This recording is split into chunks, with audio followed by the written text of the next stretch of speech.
Okay, hello everyone. Welcome to another Near Certified Researcher class. This is class number 7, and we're going to be going over DeFi. So for those of you that might be new to the course or new to the class, I see most people that are here early have been here before. But again, I will start dropping some of these links for people so they can know where to find things. So currently I'm on the Web 2 site for the course. It allows people to find the course overview. It allows people to add it to their calendar. So for example, if you want to make sure you're able to come on time each week, one of the best things to do is probably just come to this link here. I'll drop that one as well. So if you're wondering where to ask questions for the class today, it is in the Near Certified Researcher thread where I'm kind of dropping all these links in the channel.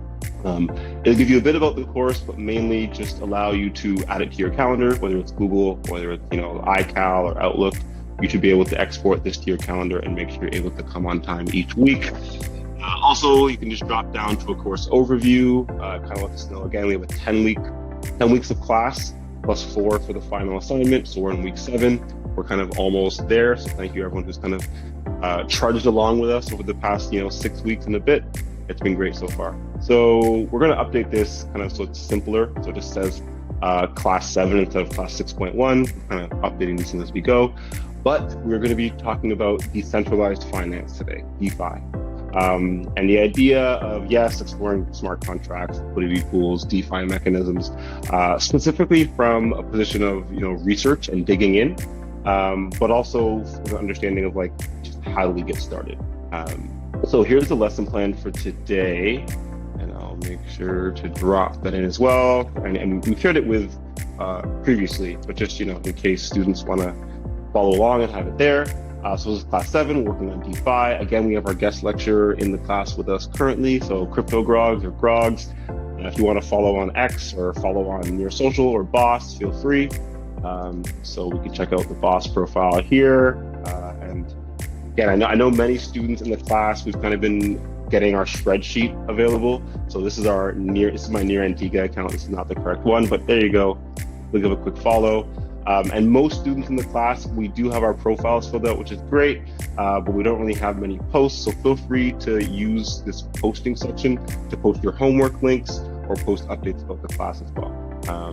So again, we're having the class here in the thread, target audience, those interested in DeFi, in your protocol, talking about maybe governance in DeFi as well. Again, the research side of DeFi. I know a lot of students here might have interacted with DeFi in the past, maybe some haven't.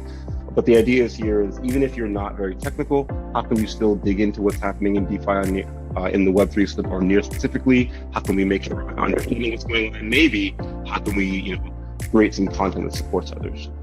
So pre-reading material, we kind of just have all the previous classes.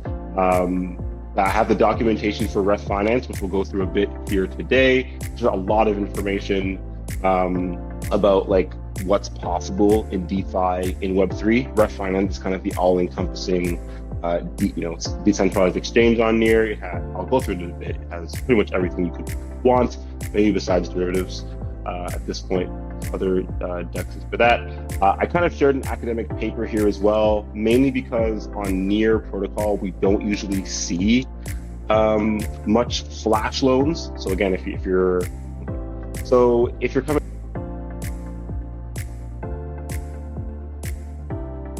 from if you started your Web3 journey in the Near ecosystem, maybe you've never even heard of flash loans before. They're not something that really affects many people in Near, mainly because Near has asynchronous transactions. All that really means is when you sign a transaction right now, it might be actually a few blocks before it finalizes. That transaction might touch a few different contracts, and each block, right, there might be a different interaction happening. Whereas in Ethereum, you have atomic transactions, where basically everything for end transactions is generally happening in one block. Kind of complicated, but basically this means that you can borrow money in the same block as you do swaps and trades, and in the same block that you pay back your loan. It creates a very interesting dynamic within the ecosystem. And this paper specifically talks about how DeFi can be attacked with this kind of primitive of flash loans. And then again, it could be there could be fun ways to interact. For example, you could borrow a bunch of governance tokens, vote in a certain proposal, and then try and pay them back. Now, there's been ways to mitigate these. For example, sometimes now you might have to lock up your tokens for a certain amount of time before you vote. But again, this paper kind of talks about some fun ways of using attacking DeFi with flash loans, and then obviously some profitable ways. There's been like flash loan bots, for example, have been very lucrative. ROIs beyond 500, not 500%, but 500,000%. So it's quite insane how much value has been generated over the years with flash loans. And so again, if people find this interesting, this is an interesting paper to go through. Okay, it should be the full paper. Should be able to get the same $30. Sorry, I'll try and find a better link. I had a few links of this. I linked the wrong one, so I will try and change that before the end of the day. And change that link. But anyways, I also wanted to show DeFi Llama. This is a dashboard again. So if you're not as technical, maybe you're not as engaged in DeFi on as in interacting with it on a daily basis, but you can still dig into what's happening without actually using your own funds. So you can still write a paper on, for example, how does DeFi on Near differ from DeFi on, let's say, a different L2 or a different alt chain like Avalanche, for example. So here, $1.1 billion locked. There's a bit of a spike between maybe August 25th, 2021 and July 7th. Okay, so that's interesting. And you can see how that differs from Near, for example. So it seems like Near didn't really get that same jump in 2021, but you're seeing more of a jump, let's say, in 2022 of March to October. So these could be, you can still come to a dashboard like this. You can still write a paper, maybe so if you look at the entire DeFi overview by chains, you'll see Near is around, I think 21st was yesterday, so 22nd today. So maybe you could do an analysis of the top 25 chains and the total change in value locked over the past maybe say 2 years, and maybe trying to dig into some reasons for that change. So I know, for example, a lot of funding came out of DeFi from the whole SFB debacle. A lot of funding came out of DeFi from the Terra Luna debacle. So there's probably a lot of correlation you can derive from these large events in kind of DeFi crypto history, and then what's happening on these dashboards. So mainly just wanted to share this as a way for students to start looking in. Obviously, most students will care about Near potentially, and it does show you, okay, well, most of us have heard of Ref Finance, but Ref Finance kind of took over Burrow, and you can see that currently there's actually almost 3 times as much value locked in Burrow as in Ref. So we'll talk a bit about maybe the differences there in a bit. You can see that, wow, Here Wallet staking already has, anyways, it's fine. Already has about 10 million staked. Now, I think the reason it's kind of has a little question mark here is because these funds are also coming from how much is staked in general. So we don't want to double count, whatever, it doesn't really matter. The point is, you already have 10 million staked in a wallet. I don't even know what Phoenix bonds are, so that's cool. You can kind of learn more about, anyway, I didn't even know we had a yield aggregator aside from Pembroke, which shut down. And Pembroke's 2 cents in it now, so yeah, they shut down. But you can see that OIN pretty much shut down, Butterswap, not really these things. So you can pretty much see, I think Tonic or Spin shut down as well. So let's just say we have only 11 DeFi protocols in Near. And some of these aren't really DeFi protocols. This is as well a liquid staking protocol. So a lot of these are liquid staking protocols instead. And Octopus Network is kind of a side chain as well. So as you're going through it, it can be a bit difficult to understand what's what. There are categories, you can read about them, like what is liquid staking. You can kind of see all the liquid staking protocols in the ecosystem. The largest ones are on Ethereum. I don't think it actually says what protocol they're on, but anyway, Little's on 5 chains. It'll show you Ethereum, Solana, Moonbeam, Moonriver, Terra Classic. Rocket Pool is only on Ethereum, and you can go through like that. So hopefully that's helpful for those that kind of want to look into DeFi a bit more. For those that care about like staking, there's pages for that, and there's lists for almost everything you could think of. So lending, dexes. So, the largest lending protocol on Near is 200 million. That might seem quite large, but if you go to the full lending category, you could see that This Aave is on 12 change, for example, and it's $11.3 billion locked. So actually, for a Burrow is actually down here. There's quite a few protocols above it, and a lot of protocols are on multiple chains like Compound, Aave, those kind of larger. Okay, awesome. Now focusing on Near protocol. I think the best place to look is specifically Ref Finance. So I think everybody, before interacting with any DEX, should probably at least read the docs for it, like the documentation. The documentation will generally take you through what's happening at a high level, explaining it to kind of in layman's terms what's happening, how things got started, how things are governed.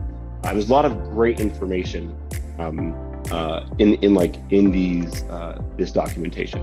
Now, if you're a developer and you want to get more technical, usually for a DEX, you can also find contracts, audits. So for example, if you want to see, is this DEX safe to interact with, you can see how many audits they've gotten, which contracts were audited, the reports for them. So if you want to be a security researcher, in my opinion, I love Web3 because every single DEX across every single chain generally is one audit.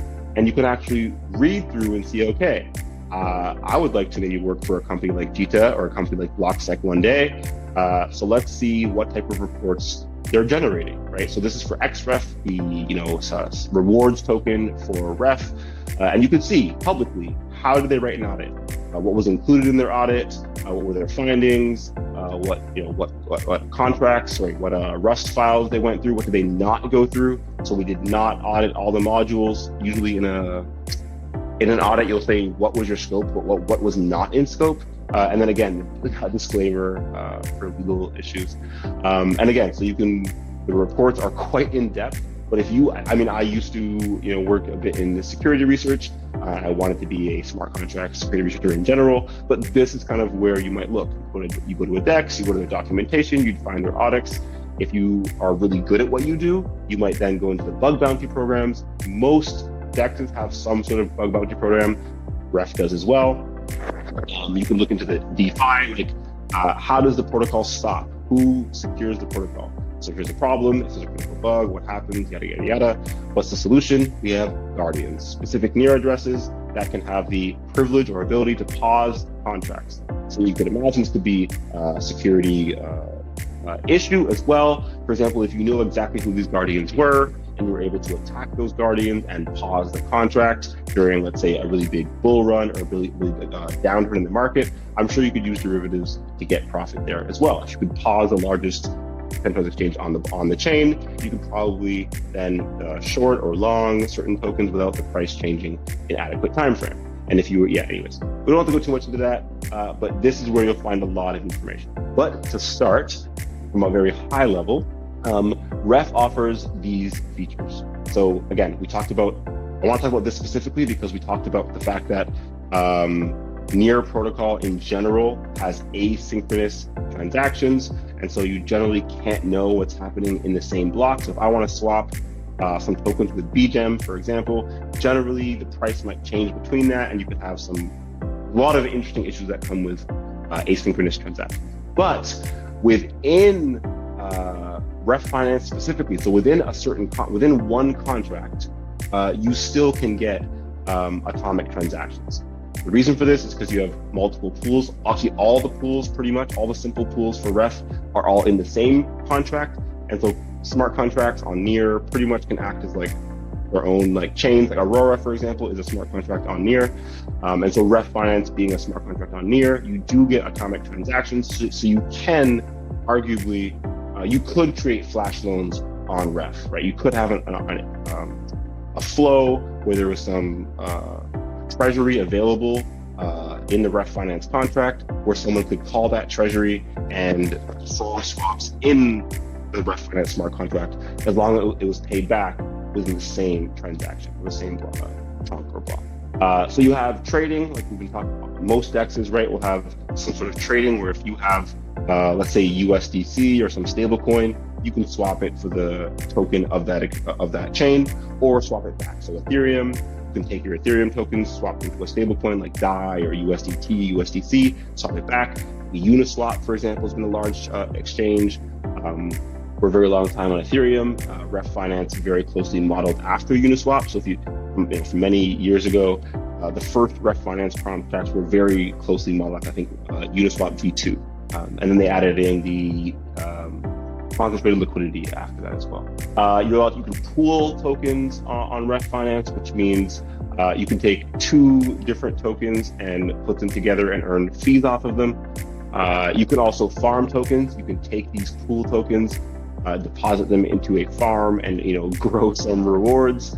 And you can stake Ref tokens. So basically, every time fees are taken on the exchange, they're used to buy back like Ref and burn and all this stuff. I'm not sure if they burn, but the Ref token gains value based on the fees taken by the protocol. And then they have lending and borrowing from Burrow. So just to quickly go over what Ref might look like, it will share just the link to the exchange for those that might, again, I usually like in real time, so if people like doing that, feel free.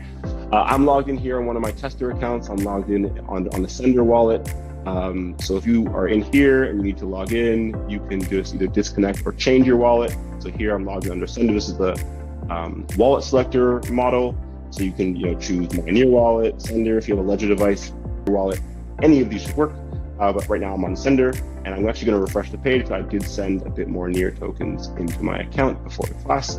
Okay, so I have 9.43 tokens. And so the homework for today's class, I'm just going to skip down to the homework, is going to be adding liquidity to any farm on Ref Finance. So any student who has submitted their homework from last week, which was to have the one-page article with citations about a topic of your choosing in Web3, and we'll kind of quickly go through some examples at the end of class, just after Crypto Grog has finished going through their presentation. But we will talk a bit about the homework, and you should have some near to do this with. So you should have 0.819 near tokens as long as you did the homework from last week and submitted it. If you haven't done it yet, please feel free to submit it, and we'll get you your tips so you can start engaging in more of the homework assignments. As I said last week, we're going to be continuing to tip students for engagement. So asking questions, sharing their homework assignments in the homework thread, stuff like that. And the idea is you'll have gas tokens or more near tokens to continue to engage with further homework assignments. So the first task, or the only task, is to add liquidity to any farm on Ref Finance. So you're going to have to add tokens to a pool, and then add those pool tokens to a farm. And then I just put some general guides. So the documentation has a general guide, and then obviously I'm quite biased, so I added a guide that we had from the Marmajay Foundation for adding for farming on Marmajay ST near, and just one farm specifically. I will go through that now. Generally, let's say I have some near tokens. I already in my account have some Marmajay tokens. Let's go down to the farms. Okay. Oh, so the Marmajay farm used to have like 16 tokens on it. You can only do 4 at a time, so that's why this looks all weird. I think this is actually going to make me withdraw before it shows me anything. So this might not be very efficient to do during class. And let's see if sender's working. If not, I'll just skip this, doing this demo during class. This is all old stuff. That's probably why. Let's see. Sorry about that. It disconnected. So see what we can get in here. I don't use sender very often as well, so that could also be part of my issue. But I'm just going to try and see if we can. Yeah, sender seems like it's just having random bugs. So we are going to skip this. I don't think I have an account here. Oh, maybe this worked. I do like doing it live. Oh, we have 2,000 milliseconds on the RPC as well. So yeah, so just keep disconnecting me. So I'm not going to go through this live. There are some guides that I have shared. I could try and bring up a different screen that might work. I'm not sure what will be logged in here, so we will just double check and then we'll just move on. Yeah, so let's just move on. So Crypto Grog, if you want to get started, and I will just add this to I'll log into an account and I'll add this to when I end off and talk about the homework from last week.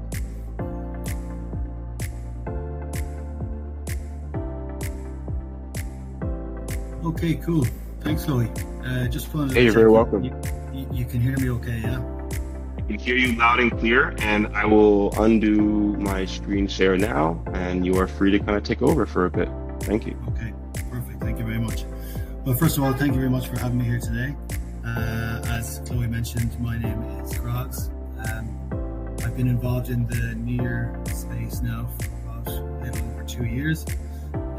NEAR was the first kind of blockchain that I actually found out that there was whole ecosystems building on these blockchains. So it was the first place that I opened a NEAR wallet off the Decentralized exchange. And ever since then, it's kind of essentially been my kind of, I suppose, home team, you could say. It's always the blockchain that I always kind of am around the most.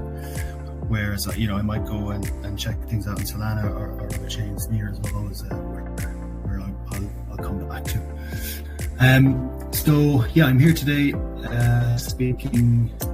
It's mentioned Intier there. Intier is a project that was created a few weeks ago that started out as a meme coin, but the developer then said, wait a second, I can actually create really, really cool and useful bots. So it's kind of transitioned a small bit from being a meme coin to providing utility, and that's something very, very exciting. So today I'm just going to kind of talk briefly about, let's say, meme coins, some of the, let's say, their objective, what do they, what's their purpose, why are they just sometimes seem like kind of this bright shiny thing. What is their actual objective?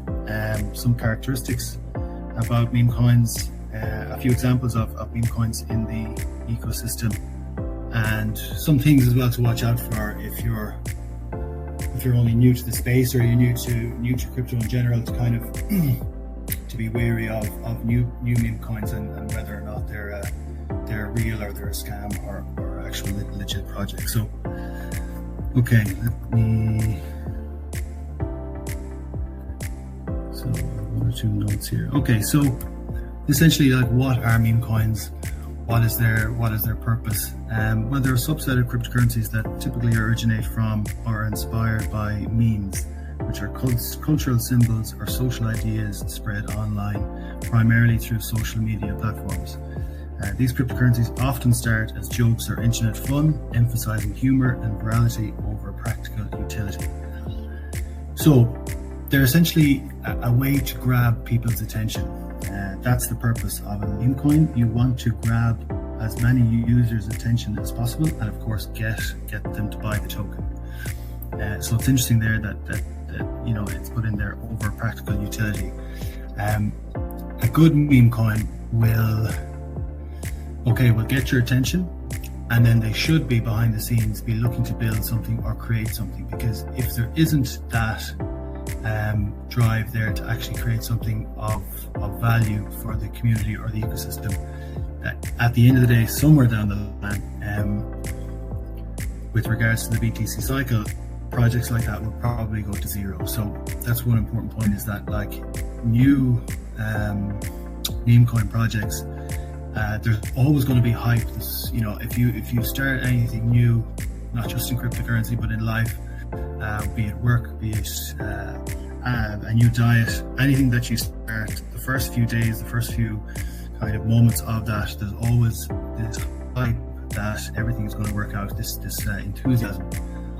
So it's very important sometimes to kind of look beyond that in a lot of projects, and to see whether they're actually kind of building something of utility underneath the hype.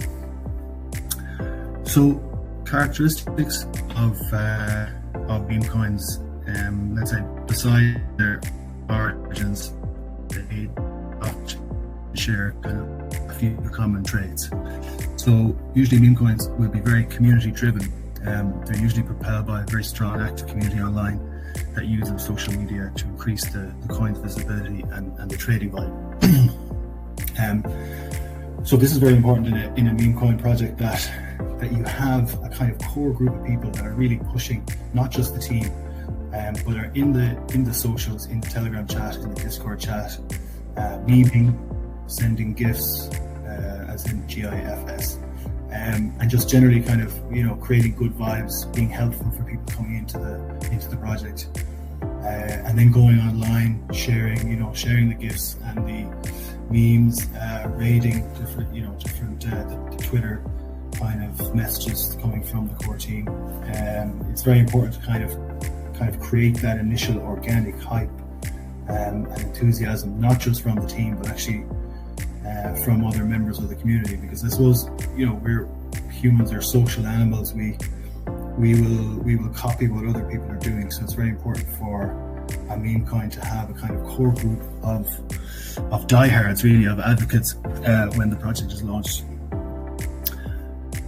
They're highly volatile. They're more volatile and speculative than more mainstream cryptocurrencies. And I actually have written down here beside this, due to being driven by human behavior. So a lot of times when you see large spikes up or of course huge sell-offs, that's due to, that might be totally irrational kind of to the actual underlying value of the actual project. It could just be that somebody started to sell and it caused a chain reaction, or it just could be some misplaced comment that someone created some FUD, etc., and there's a huge sell-off, or vice versa, the other way around as well.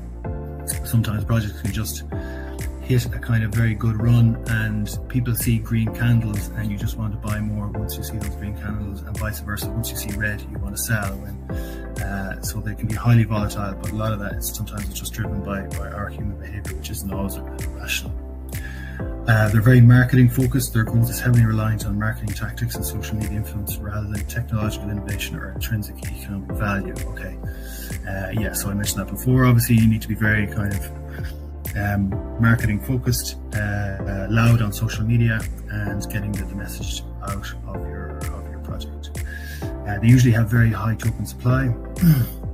This characteristic actually can create a psychological appeal where lower individual token prices, often fractions of a cent, make the coin appear more accessible to average investors. So you might have heard people saying, oh, if WIF goes to $1, I'll be a millionaire. So it's very easy to, with a small amount, let's say a few dollars, to be able to kind of buy. If the token has very high supply, you actually feel as if you have more of the token, and that's usually a feature of meme coins. They do that because people are more likely to actually buy the token. But of course, if WIF went to $1, it'd probably be, I'm not too sure exactly, but it'd probably be worth more than GDP of a lot of countries. So that's kind of unlikely. Okay, so moving on now just to, let's say, a few examples of meme coins on Near. I've just chosen the 4 kind of main meme coins that were involved in actually, I'll just get this up and share my screen actually.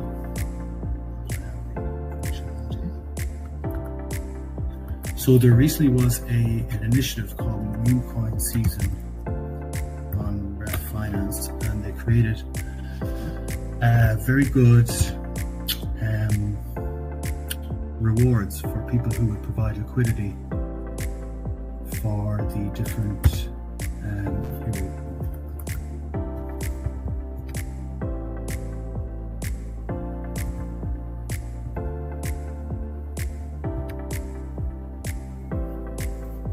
Okay, great. So this is the initiative.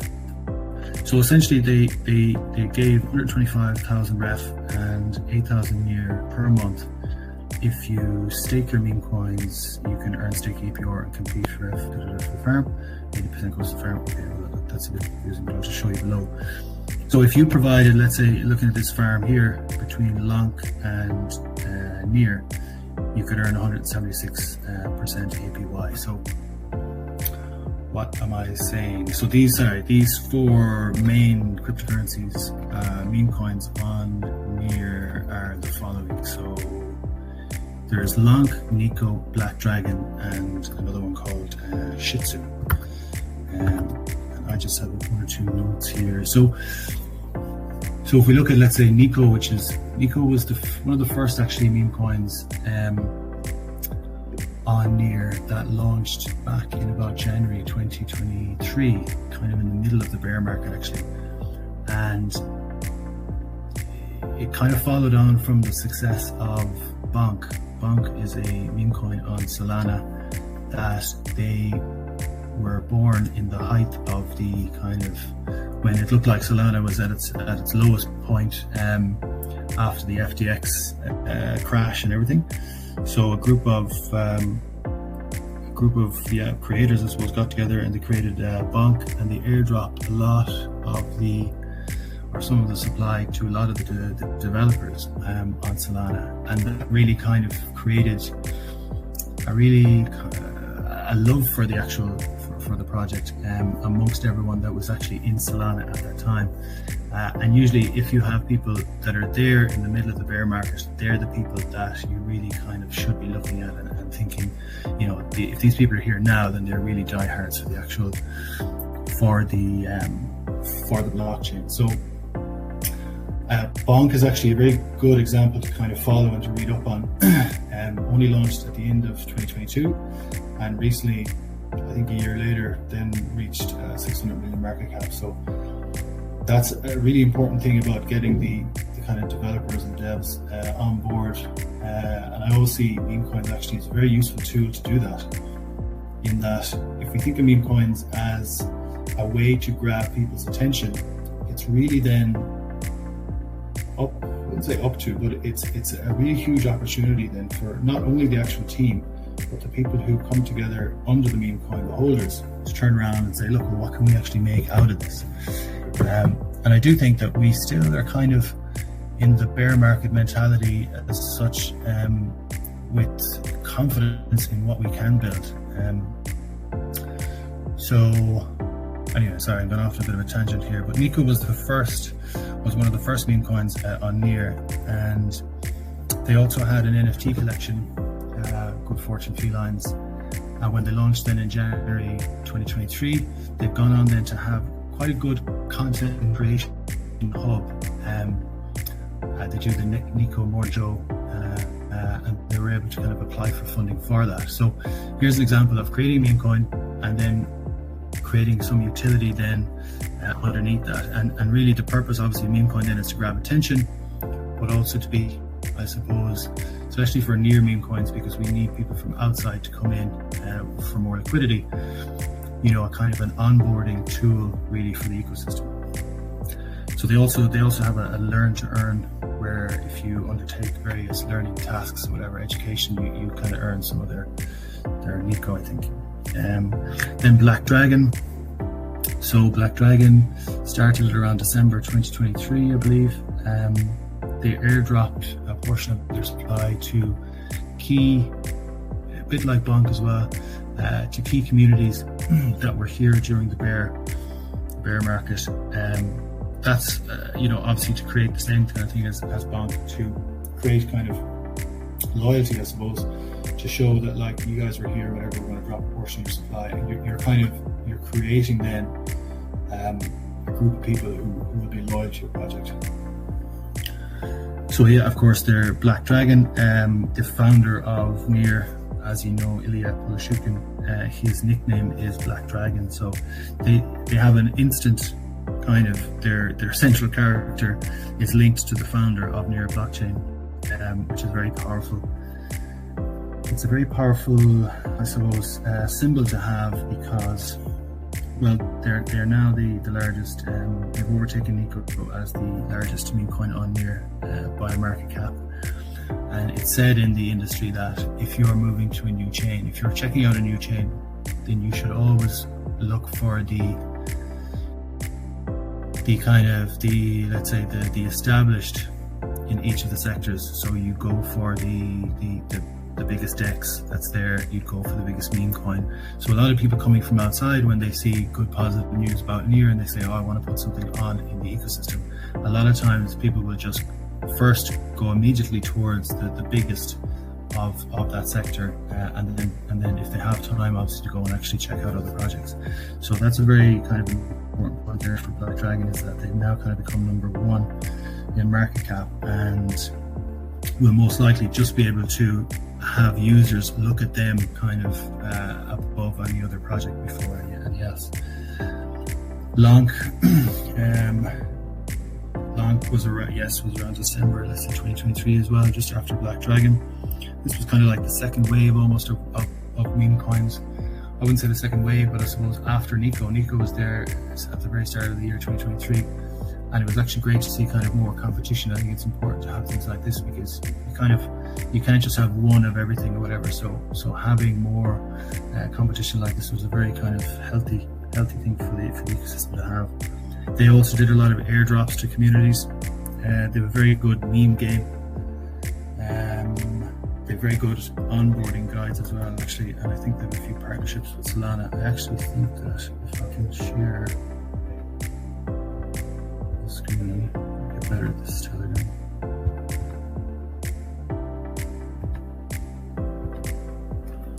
So here's an example of Lonk's website, and something what I found very. Before they launch, they have really detailed guides from every single other blockchain engineer, which is something that we desperately kind of need, is for more people to kind of come in, to actually come in and try the ecosystem, open a wallet, and that's actually, Here Wallet, they came out of, I'm not going to say out of nowhere, but it's been incredible. Their whole hot game, like almost debuted, I think, at the number one play game for I don't know how many weeks or months. So that's an incredible kind of, I suppose, opportunity there as well. You literally have millions of users, and actually I've said this to one or two projects around the ecosystem, is that like you really should be there kind of on the door there knocking to try and entice or meet a lot of a portion of those users. Do an airdrop to some of the people mining hot, these kind of things. This looks awesome. Actually, Crypto Grogs, this is great. Do you mind sharing this specific link into the chat if possible? Yeah. This seems like a great link that people can share with friends and such. So there was a general question in the chat. I guess you might get there later about specifically Intel near or Intnear. Oh, okay, no, go for it there now if you want, yeah. Or if I can see. The question was generally just like, what plans does Intel have to make the token price increase? But I mean, generally, what utility is there for Intnear? To me, that just is like both the same question of just like, what are the future plans for the token utility? Maybe, as you're saying, like it's maybe airdrops to key like developers from ecosystems, or like what are some plans? Okay. Let me just have a little look what I have left. I actually don't have too much actually left. I'm actually surprised at how quickly the time goes once you get into a bit of a flow. I'm very happy, because at first I was nervous. I was like, oh my god, what am I actually going to talk about? Well, no, you're doing great. This is awesome content. Excellent, good stuff. I will talk a bit about Intnear actually, and so I told you that he created a meme coin first. He created this guy called Slime Dragon. He's the dev. He only actually found Near in December 2023, and I'm actually going to share a Telegram group. He created a Telegram group called Slime Things, and I think I was about like the 6th subscriber to it. And I started to read some of the stuff, and I was like, well, this guy really knows his stuff. Like he hasn't been here long, and he was like looking to try and create or write guides about various things around the Near ecosystem. And there was a lot of content there. I was like, how has he done all this within a very short period of time? And then so NearVidia happened, and then a few days later you had like Intnear and then Radeon, and I can't remember why I looked. Oh yeah, somebody shared in a chat. It's like, I know who created Intel or whatever, Intnear, and it wasn't hidden. Slime Dragon was there anyway in the chat. And so when I went there, he said, oh, I only created this as a kind of joke at first, but now I'm actually going to start creating utility. So at that time, the token price was very, very low. And I said to him kind of outright, I was like, look, if you're, I just kind of really believed in him. I knew that how good he was. And I kind of have been very active in the project since then. But what does he have planned? So really, how will the token price increase?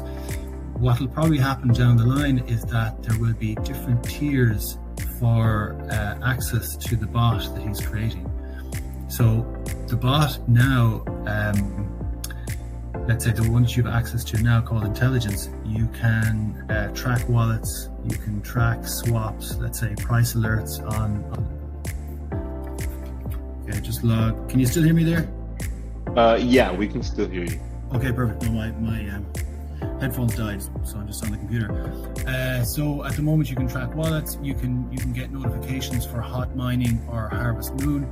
You can get notifications for when a new token is created on Token Farm and when the LP is created. So the idea now is to try and get as many users as possible to use the bot. The only thing is that there's a hardware capacity issue at the moment whereby we can't do something like go and airdrop to Here Wallet because it would crash the bot because there would be so many users. But the next one that he has planned, and it'll probably be finished in the next few weeks, he says that there'll be 100,000 capacity to use the bot, and there'll be airdrop functionality, NFT buys, I think alerts. So what'll happen is there'll be certain paid features that will be only accessible either through the holding of an future NFT that'll probably be coming soon down the line, or you'll have to pay for the features. And those paid features, of course, then will probably go back to either holders of the token or be used to, let's say, buy back the token or something like that. So, yeah, the future is very, very bright. I've never been so kind of confident on a project this early in a project's life, just because of what he's able to create. It's quite incredible.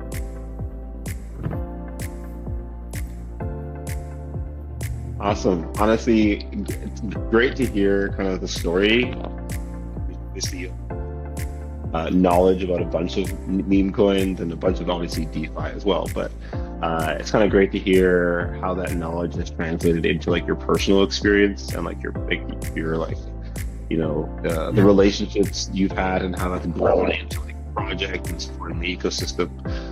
So yeah, like after you're done, please feel free to shill all of your all the links you believe in the chat. There was one more question. It was, what are the potential, I guess, benefits and risks with using DeFi in the context of meme coins? Good question. Yeah. Great question. And actually, funny enough, I actually have a document here that was created by there's another project called, actually funnily named, Stop Buying Rugs from Intier Bot. So a lot of people ended up that were using the Intier bot to get notifications when a new token was created and then the L was added. Of course, being very early to a project, if you were one of the first people into a legit project, when they add liquidity to the pool, it can be very, very lucrative. The only problem is the scammers then realized that everyone was just not even looking at what the project was. Once the LP was created, you wouldn't even look, you would just try and buy X amount of tokens.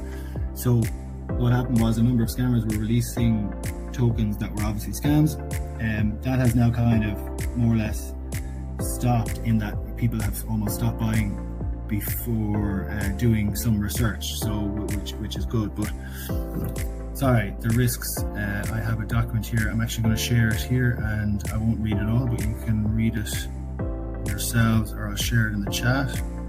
It's called How Not to Get Rogued, and it's actually by a project on Near called Stopcoin. So there's a number of, I'll let you read through that there, but yeah, try to find the project socials, you know, whether or not it's high or low liquidity.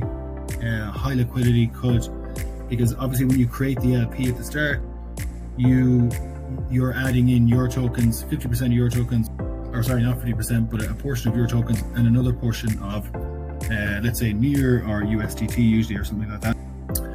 So high liquidity sometimes can kind of show that it's a legit project, not always.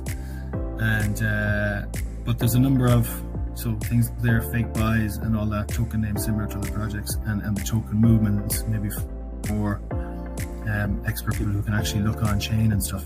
But I'll share that document there. It's actually it's very useful. What I would add to that, actually, how not to get rugged, what are the benefits and risks? I suppose they're the risks, obviously, is that you're going to lose your money. What I would add, that if you should be involved around the ecosystem. Near is so small that you can actually kind of have chats with different communities, and it will quite quickly get around if someone who's created a coin has done so. Or it can be quite kind of easy to say, oh, I think this is legit. Yes, I've heard from X that it's legit. Obviously, the benefits of investing in, I wouldn't call it investing, let's not call it investing, kind of apportioning a piece of your money that you're willing to lose. What are the benefits of that? If you're very early into, not only very early, but so let's say a meme coin, you have a vibrant community, you have, it's a hot narrative, and usually it brings a lot of people together. So the benefits there obviously are you buy something and it goes up in price, but also that you'll create, you'll build your network, you'll make friends, and you'll learn something, and you'll be involved in, it's a really good time actually where we are in the BTC cycle. And I mentioned that earlier. That's one of the things that you should take away from this, even though we're talking about things on Near. And I actually really only understood the kind of the cycle that Bitcoin goes through there in January, February. And it's actually, my whole outlook on crypto has kind of totally changed, to be honest. I'm a lot more assured of where things are in the cycle. Every 4 years that there's a halving. So I would recommend everyone in this class to make sure that that you understand what the BTC cycle is. But I have a few links there. I'll share them in the chat just when I finish. So that's about all I have to say for today. If there's any other questions, please throw them up in the chat, or if you want to just speak and ask them, go ahead. Awesome. Well, yeah, thank you so much for sharing. It seems like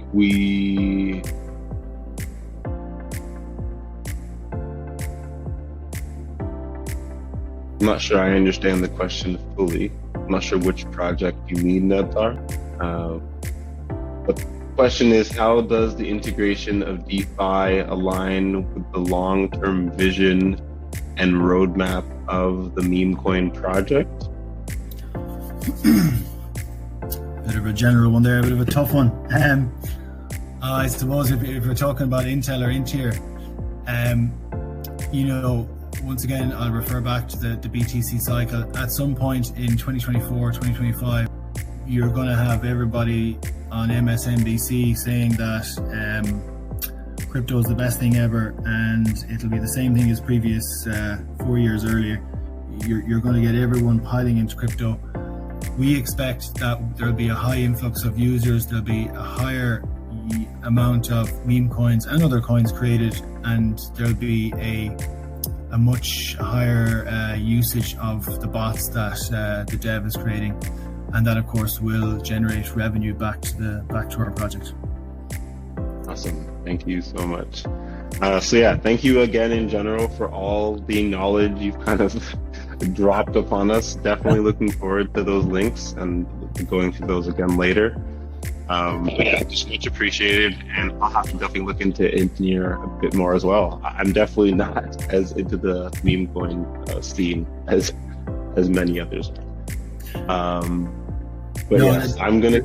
Yeah, go ahead. Yeah, no, just to say, thanks very much for everything, and it's an absolute pleasure to be on here. And to be honest, a few weeks ago I saw one of the links that you put in for this course, and I thought, I actually have to take this course myself, to be honest.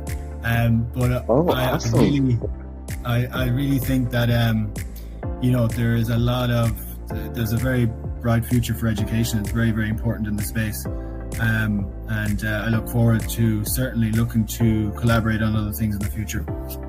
Sounds great. I mean, the Near Research Collective definitely hopes to be active for a long time. I guess from a personal standpoint, I championed the initiative a while ago in the NDC, just because I thought that it just needed to exist. some type of community that just tried to engage. At the end of the day, people do need to get paid for what they do. At the end of the day, that's the only way people are going to stay around through these cycles, in my opinion. Yeah. So having people learn how to create value, regardless of their tech background, I think is really important, and having the educational pathway for that. Love to have you take the class. We hope to have more advanced classes as well soon. And so maybe having you as an instructor for certain classes, having people involved in all different capacities is great. Absolutely, excellent, great. Okay, thanks very much. I'm gonna drop off now, and I'll actually just post some of those links within the Telegram chat. Is that okay? Perfect. That is wonderful. Thank you so much. Good stuff. I'll continue for a bit, but have a great rest of your day. Well, thanks, guys. Bye bye now. Okay, so I will try and keep the rest of this relatively short. For those that do have to go, I know I talk a bit much. The reason we have a recording is that people can always come back later, watch it in 2x speed, and you don't have to kind of sit there and listen. But if you have the time, I'm going to continue to go through how to do the homework, and then I'm going to go through an overview a little bit of a couple of homework assignments from last week. Actually, most of them have been quite well done in general. Like, the topics have been good, the information and ideas have been good. But that's quite a bit of comments. Most of them were quite the same across everyone's submission so far. And so I think these are going to be great submissions in a few weeks. And so I'm just going to start leaving some, I think we're going to go through those today. So I logged in with Meteor Wallet, much smoother experience. I just honestly, again, I like testing out things. I tried to test out Sender. It did not go so well for me. That's not to say you shouldn't try it. But it didn't work out so well for me. Anyways, continuing, I dropped the link already for how to farm Marma ST Near. There's a lot of information in that link. If anyone has questions, feel free to ask. I'm not going to do a show session on here about anything, but I will kind of go through what I'm doing, what's happening, and how it works. So currently I am, I have some Near tokens in my wallet. I have 10 point, I should probably zoom in a little bit. It is a bit. I have 10.5 Near tokens. I'm gonna swap. That's the feature I'm using here, the swap feature, and I'm swapping 2.819 of those tokens to ST Near. I'm trying to get ready to deposit these tokens into a pool, and then I'm gonna deposit those pool shares into a fund. So this is gonna give me 2.19. I love this ratio so much. I'm actually gonna screenshot that because that's no, I didn't. It's a great ratio. Anyways, but as you can see here, I'm actually if anyone has questions about anything that's here, please feel free to ask. But the idea is you have a fee generally for the pool, which is actually quite low because you're swapping from Near to ST Near, and there's like a rate of swap, right? So you can see the rate right here. 1 Near is 0.78 ST Near, and that's how much you're getting across. So that's why you're not getting the same amount or whatever. And ST Near is just a staking derivative for Near. So it is by holding ST Near every 12 hours, I suppose, the ST Near is going to increase in value relative to the Near token. Hopefully that makes sense. Anyone has questions about how validators work, how that works, please let me know. I can drop some links or I can go through it. Anyways, there is a router Near ST Near. We're just going to swap so we don't take up too much time. Now we're using Meteor Wallet, so that should be much simpler. And here you go. Lots of things happening here. Okay. And what I love about Meteor Wallet is it does break down each of these steps, and you can look at each of them on the Explorer. So as you go through the homework, I would suggest, actually, if you've never done it before, some people here probably have done this when they've done transactions on the blockchain, but I would suggest going through each of those steps, understanding what's happening, understanding why isn't the Near swapping directly from Near to ST Near, what's happening in between, maybe why is it happening in between. Those might be questions that you might be wondering. Love this, Grogs. This is great. I'm looking forward to going through all those links in a bit. Okay, so now I have some ST Near. I'm also gonna make sure I have enough Marma J. There's 0 in this account, but I can just purchase a similar amount. But you'll see this orange symbol here. And so when you purchase meme coins or coins with lower liquidity, you'll generally see sometimes, right, this orange symbol. You look at details, you'll see, oh my gosh, the price impact. Why is the price changing so much? Well, that's because this token has lower liquidity. And so because of that, the price is going to change more. Not something to necessarily be worried about or scared about.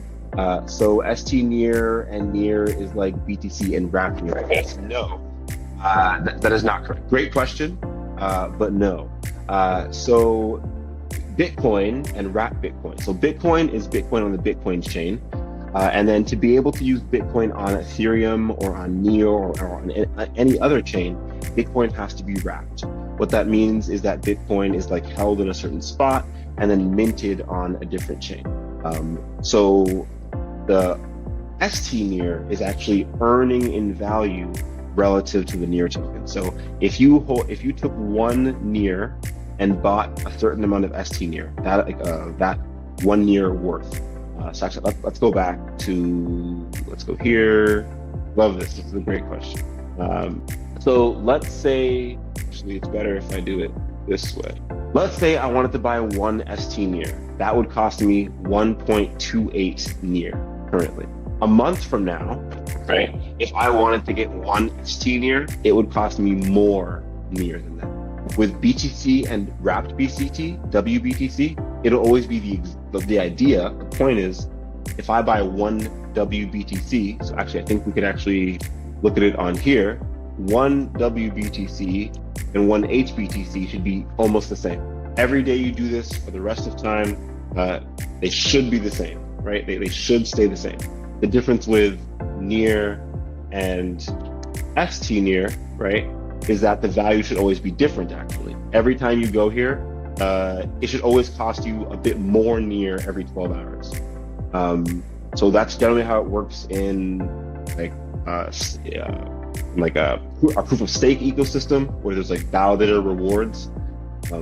And you can generally take your Near and delegate it directly to a validator, or you can earn within DeFi. So this is kind of how you can compound what's happening in DeFi. So when you hold ST Near, so this 2.199 ST Near is going to earn in value every 12 hours in relation to Near tokens. And this can be a bit confusing, sorry. But I'll try and share some links about this a bit later.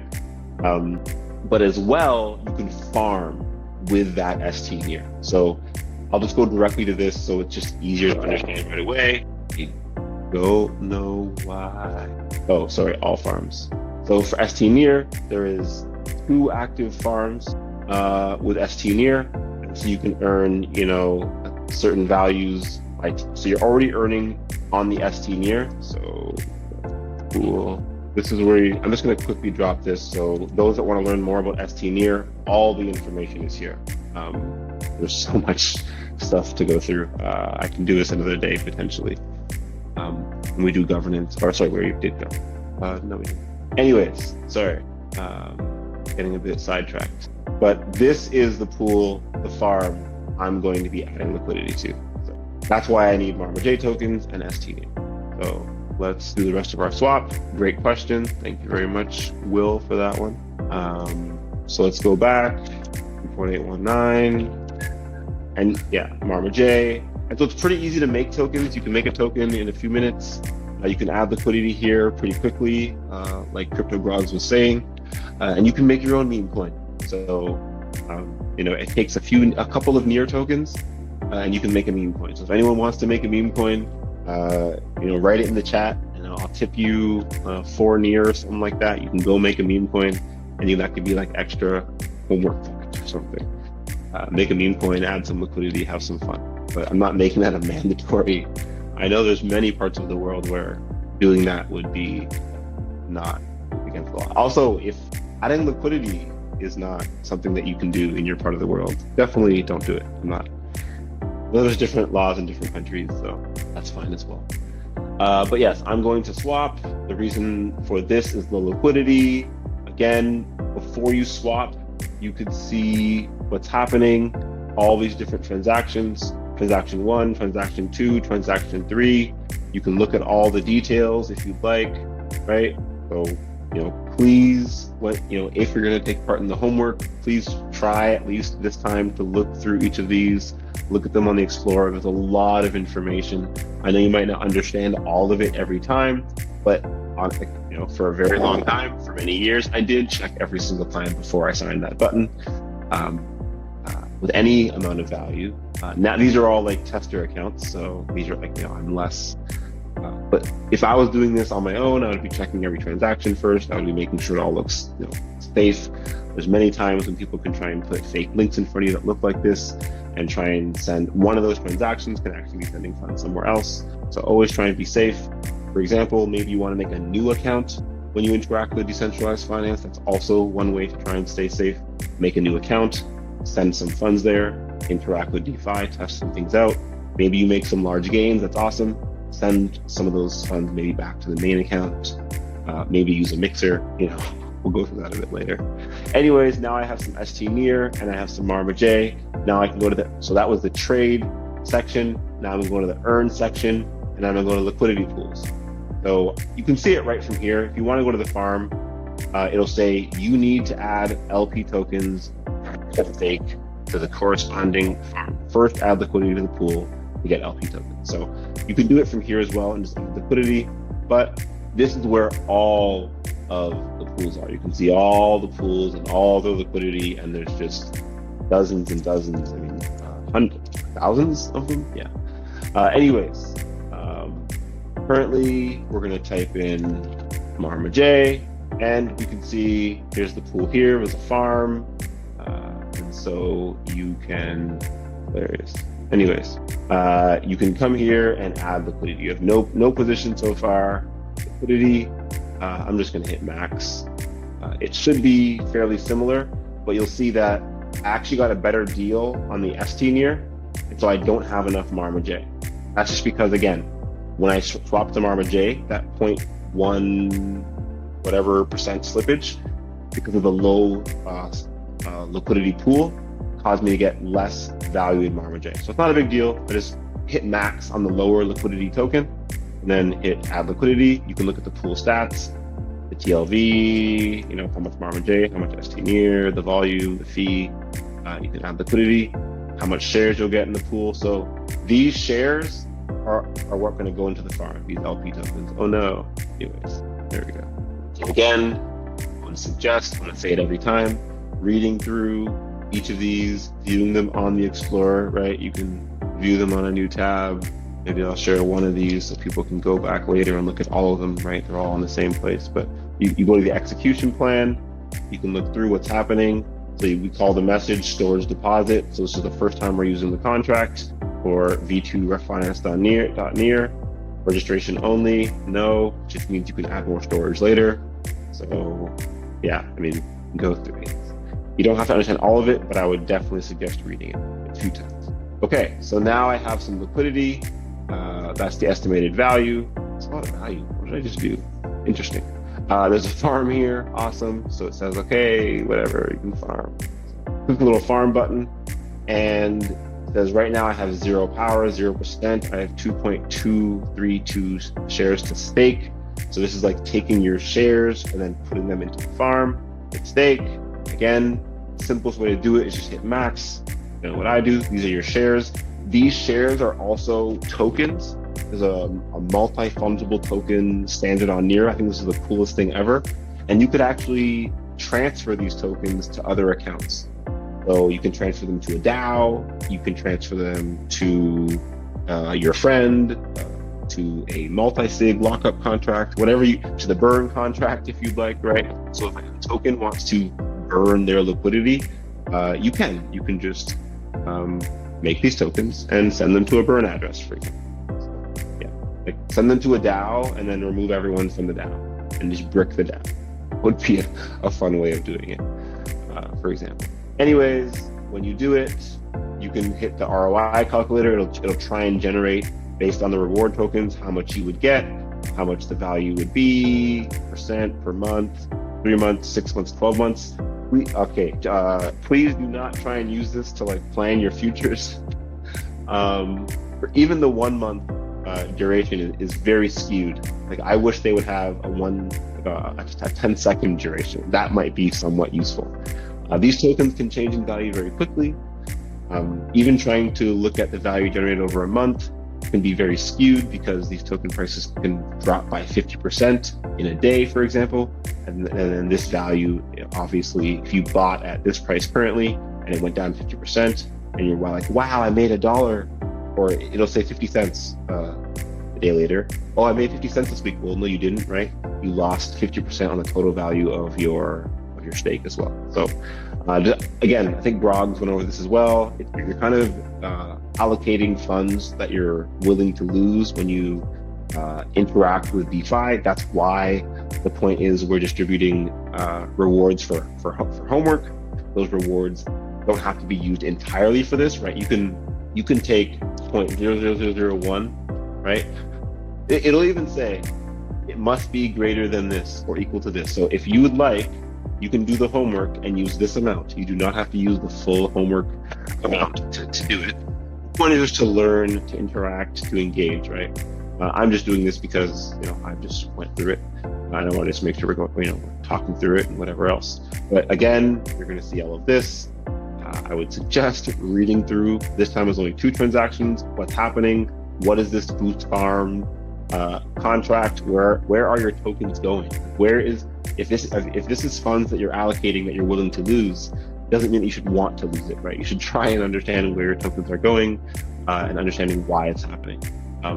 And then again, if you're doing this for research later on, you might have to do a survey across various blockchains on the user experience. For example, on the top dexes across maybe Solana and Near, people want to onboard, Avalanche or whatever else, which dexes have a smooth onboarding, the lowest fees, right? The fees are adding up, right? There's 12 cents here.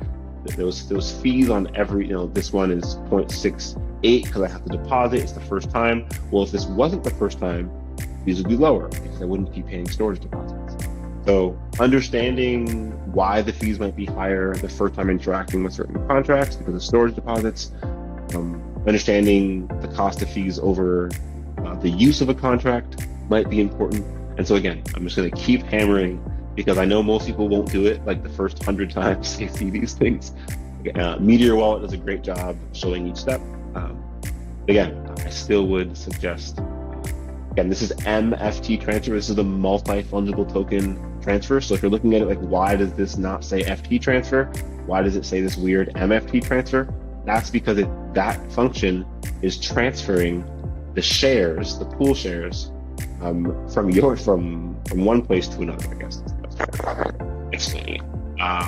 Okay, so now I have rewards. Woohoo! I have less than 1 penny. It can't even show up yet. But I have 0 available to stake. You can see I now have 0.051% power, right? And then you can claim rewards. So it's saying that obviously it's not very much, but if you called the view call on the smart, so now, okay, this is why I'm just going to quickly, I know this took way longer than expected, but I think this stuff is important to understand why these things are important. Yeah, I'm not going to go through that. That'd be a bit technical. The point was, for those that want to go through this on your own, you can go back through here, figure out the functions that were called in the execution path, and then you can call view calls. Yeah, this is the technical. View calls to see what your rewards would be as well. I'm not going to go through all of them, I guess. Because I did want to go a bit, at least over one homework assignment. So not going to go through every line. But I did want to at least, because most assignments that were submitted had a similar flow and similar comments. I did leave some suggestions. I tried to only leave comments. I don't like actually changing people's words. The idea is this is your article, your research, your writing. I am just trying to leave some comments. Please try on a weekly basis to resolve my comments. So if you just don't, if you're like, oh, I disagree, I don't want to add something here, that's fine. Just resolve it. You don't have to even comment back. It's totally fine. If you do have a question about what do you mean here, please add more context, just let me know.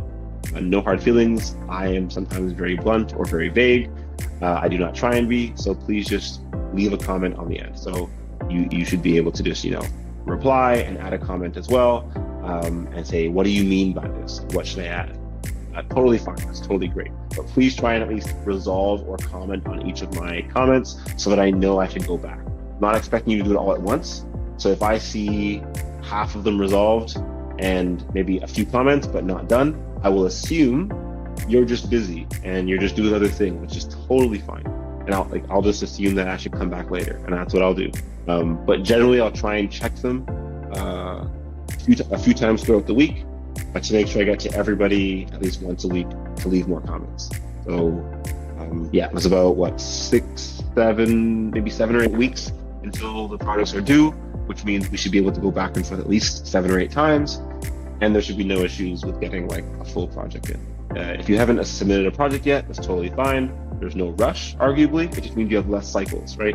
You have less opportunities to go back and forth. It also doesn't matter. If you submitted already, again, you do not have to update it every week. If you're really busy for a couple of weeks, that's totally fine. I just will assume that you shouldn't go back. So I get notifications on my email, obviously, when you comment or resolve. And so that's when I see lots of resolves or comments, I go back in. But one more note, if you're totally resolved all comments, and I have not left a comment for over a few days, please leave a comment in Telegram and ping me. That is not on purpose. Everyone's article should have at least one comment on it pretty much at all times.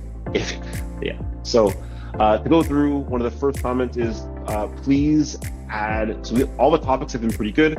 Please make sure to add the author name as well as if possible. You do not have to put your real names, but please put your near account names. So you can just, however you'd like, written by, it does not matter how you want. You put it at the end, at the top, but somewhere on this page should be your near account, so we know who we should pay attributions to. Not necessarily with payment.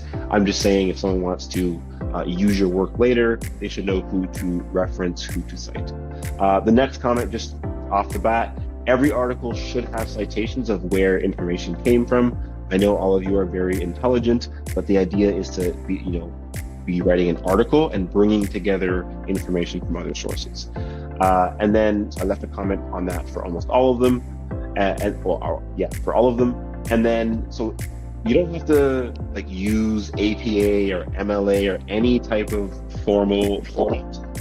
All you have to do, furthermore, near protocols, EVM. If this is the first time you've mentioned the EVM in this article, just hit link and paste the link of where you got the information, so someone can learn more. If someone decides they're like, oh wow, what is this EVM for near protocol? They should be able to use your article to get to that link and learn more. The better link you find, the more efficient your article will be. So you might find a very good article going directly into what the person's looking for. Maybe because of your context, it's too technical. Maybe it's too high level. Maybe if you're writing a really in-depth article, you want to use a really in-depth link. So that's kind of how you should be choosing your links. If you want to stay high level, maybe you choose a guide. If you want to go really low level and get into the technical details, maybe you choose the documentation for Aurora, for example. So just as an example, those are the two main topics. Definitely you need more links in all of them. And I'll show the other one just as an example. So similar, great topic. Links need to be added throughout. Citations are here. That's great. But again, they need to be shown where they were used so people can know where to get more information. I actually don't mind too much. I mean, I think this is great to have. Try and have it in alphabetical order. Write them all out. I'm more concerned with making sure that they're in the article.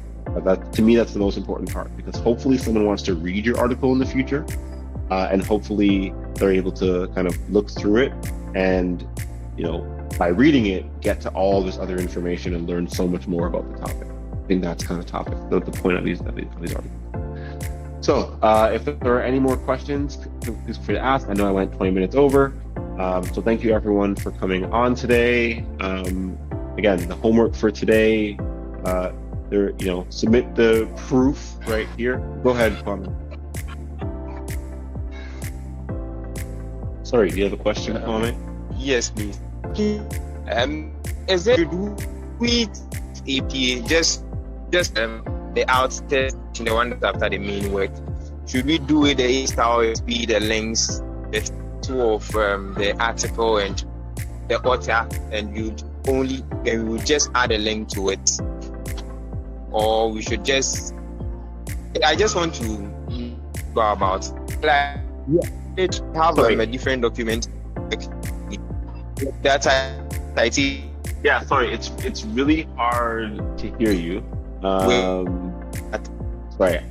Kwame, I think you're breaking up a bit too much to hear, but I think what you're saying is like a little more context on how to add links.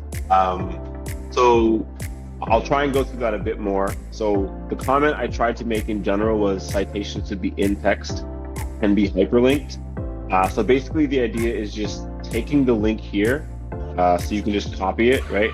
There's a button here to copy it as well, copy link. And then the first mention of the Rainbow Bridge. So I'm just going to Control F. Okay, so this is the first mention of Rainbow Bridge.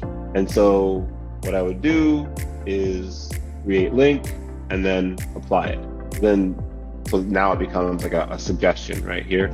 So there's a first mention of a certain technology or where you got the information from.